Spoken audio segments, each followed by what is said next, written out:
It's Nolan. Now, before we get started, make sure y'all hitting that like button. Make sure y'all sharing it on your respective platforms. Let somebody know what we're doing today. Now, let's get into the show.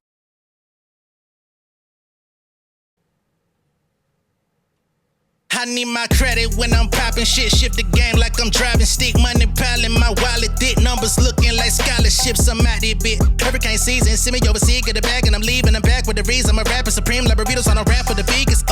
Back to attack, make achievements. Nigga fuck a flag for religious. I put on a mask and I'm thieving. All black with a skull cap and Adidas. Insufficient funds, fit that 150. Nigga get it done. Feeling big as pun. Industry critics don't like me. What you gonna do? Should night me? Swimming upstream, so Pisces. Got a Gucci on me, so icy. All the floozies when it come stand by me. 7-Eleven is getting too dicey. I be killing y'all nigga with the flow. Notorious big, I be kicking in doors. Leviticus niggas get spiritual. Call me the bishop. I'm watching y'all decompose. I don't really need no ops. I don't need no props. I'ma sink my shot like swish. I'm a Gambino looking for a freak hoe. Pink flamingo box. Everybody wanna know the recipe. I got my flow on the Chesapeake. I'm a SOB from the A with my style on Texas Pete. Yes indeed. What's going on, beautiful people? It's the kid J Nolan here. Welcome back to another episode of Inside the Industry, your number one source for music, entertainment, commentary, and breakdowns. Hope everybody's doing well out there on this Monday.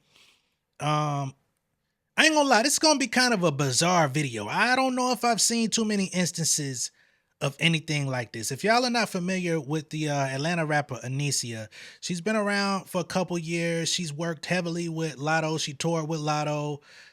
She's done a lot of work with Karrahbooo as well.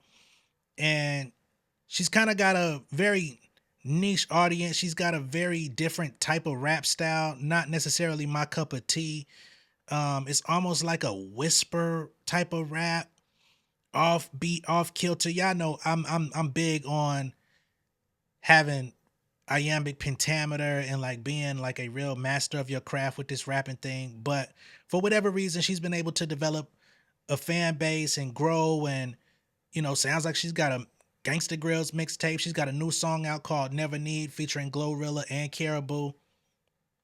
Of course, Glorilla, she's coming off having one of the hottest years in hip hop last year. She's been giving out features this year. She recently worked with Jello. She got another feature here. She's stepping out, doing her feature run, getting her bags, and that's dope. But I'm ready for some more solo Glow records. But nonetheless, Anycia put this record out just a couple days ago, along with a music video. And it seems that a lot of people had complaints about her performance.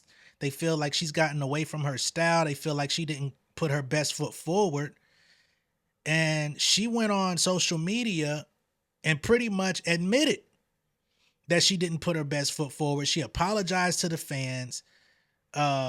She said that she's going through the process of like firing people in her camp and getting back to herself. She's lost herself in the industry. There's a lot going on that people don't know about.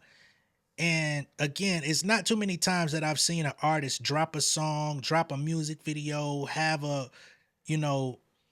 big time feature on it, and automatically apologize to the fans about what ended up coming out. I think the last time I saw something like this might have been Tiana Taylor when her album came out. Remember that album that dropped and she apologized for the changes that Kanye had did and fucked it up? But outside of that, I can't recall too many other times where something like this has happened.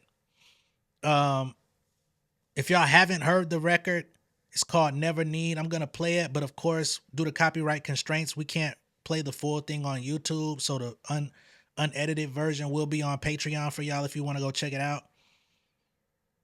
But man, when I heard what she was talking about, I had to say thank you for your apology. Because what the hell was going on here?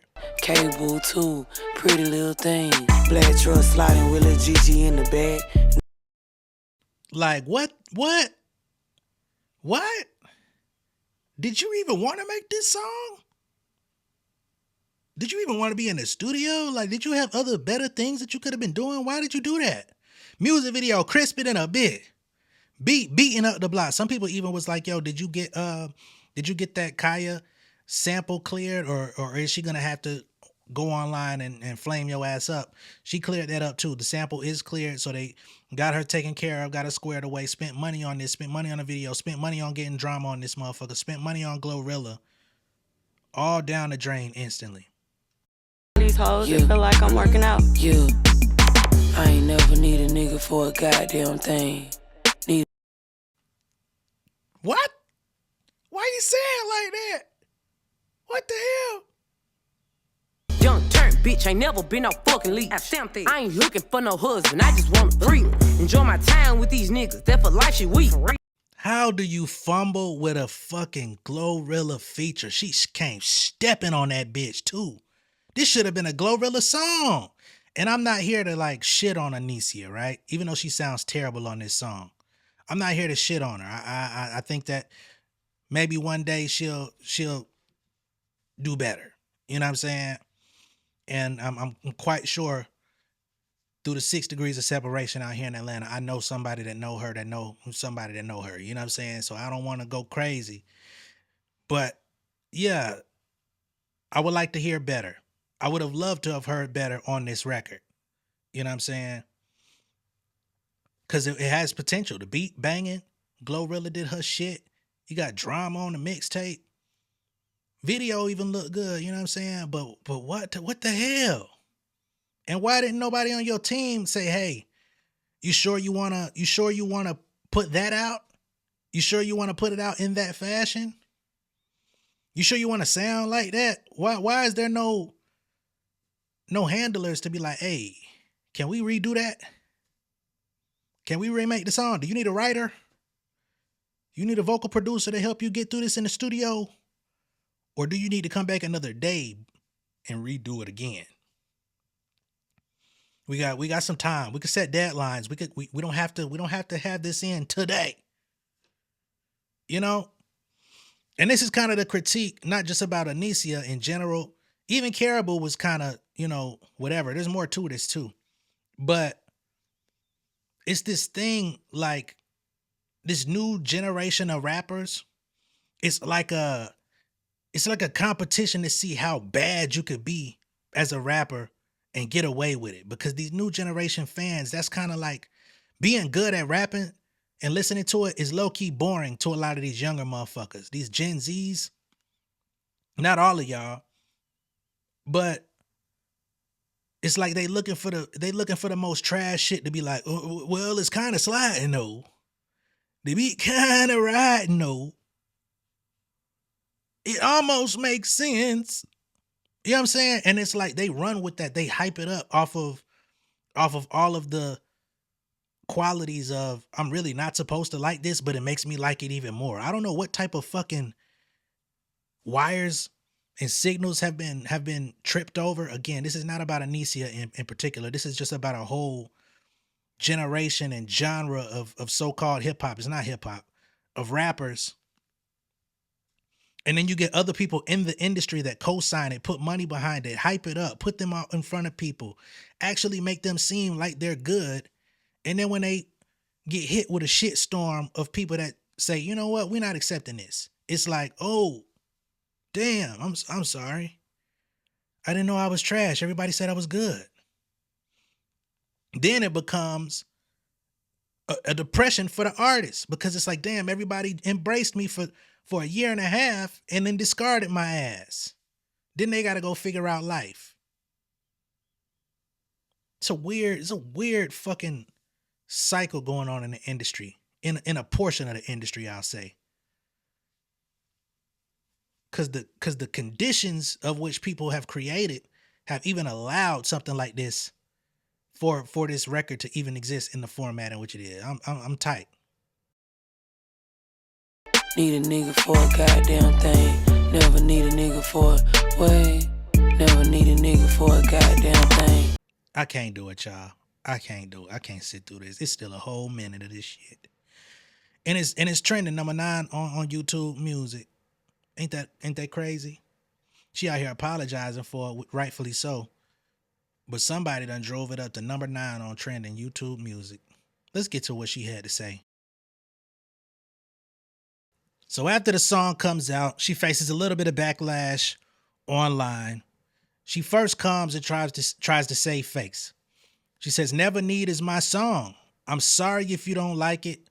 Just don't listen to it or skip my part, babe. This won't be my last song, LMAO. It's okay. Everything ain't for everybody." So the first thing she comes out and does is try to defend it, try to save face, try to show some pride for the record. Like, hey, if you don't like it, it's not for you. That's perfectly fine. I'll make other songs. Maybe something else that I put out will tickle your fancy a little bit better. However, shortly thereafter, she comes right back and says, "I'm not gonna lie. I've been really quiet, but y'all deserve the truth. I allowed motherfuckers to have say-so in my creative, which is why I fired my management. I love this record, but this wasn't something I planned to do. If you a new artist or just an artist, period, trust your gut." So here she's giving us a little bit of peek into the layers. She says she's fired her management, which I'm guessing are the ones that put her up to doing this record, sent her the beat, and perhaps I still don't know what it is about the performance, but maybe the fact that she wasn't really planning on doing it, really didn't want to do it, is what she's kind of saying in so many ways, is reflective of why she sounds so unenthused and so out of touch on her own song. The two features, I don't even like Karrahbooo, but Karrahbooo actually sounds better than you, which I wouldn't have thought she would sound better than too many other artists ever in life. Glow, she did her shit. She walks on just about everything. But there's more. She says, "Never allow anyone to have creative control over your craft." And that's something that artists have been fighting for many years, is creative control. They try to go to the label that they get signed to and ask for creative control. But unfortunately, I don't know if the label imposed this, or if the management, or if it's the label that put it out there, and maybe the management team didn't fight and say, "Hey, she doesn't want to do this. We could do something else. Let us figure that out."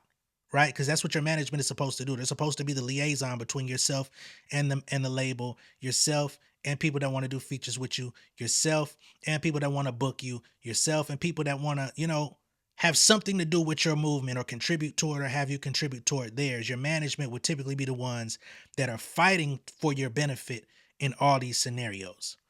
Right? So she says, "Never allow anyone to have creative control over your craft. I love Glow and Kara to death, and I love the record, but if it was all up to me, I would have delivered better." Interesting to say, if it was all up to me, I would have delivered better. So maybe they told her to rap it in that way. I don't know.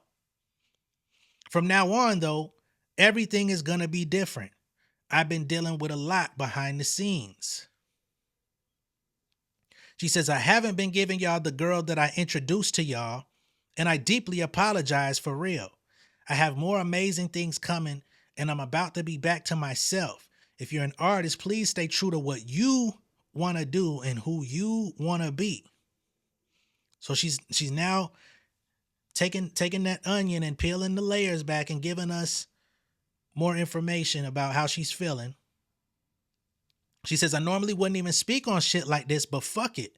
My fans the ones that made me who I am, so y'all deserve transparency. I apologize about not delivering properly. New project on the way. Love you guys."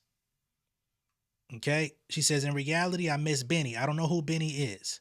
She says, "I miss extra Anycia. Fuck all this industry shit. It's time to take it back to So What. Be right back. Big Brody, Splash Brothers," which are records. Maybe Benny's a song that she did too, because all of the songs have, all these song titles have exclamation points on them.